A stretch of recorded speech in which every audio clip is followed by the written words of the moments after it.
Dhe me këto ngjarje që kanë ndodhur. Kemi parë rastin e Dardanit, kemi pasur rastin shumë edhe të Tim Stranierit. Apo rrezikohen basketbollistët edhe apo ndryshe sportistët edhe në ndeshjet e tjera në rast se mund kemi ngjarje të tilla? Në ngjarjet e tilla ne jemi duke punuar drejtim që mos me ndodh ngjarje të tilla.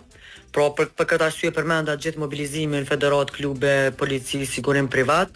edhe vetë fakti që policia ka reaguar në Gjakov, edhe po më ne i ka burgos edhe i ka identifiku personat, ka qenë mesazh shumë i mirë, edhe ne kemi shpërndarë si komunikat një gjë të tillë, edhe kështu që kemi mundu edhe me mesazhe të tjera, me kampanja të ndryshme që me vetë disu personat që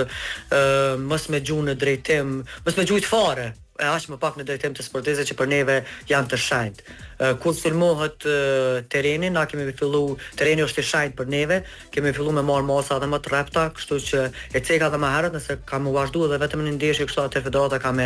me shku në veprime të tilla që vetëm me një sharje pa qenë edhe në kër, vetëm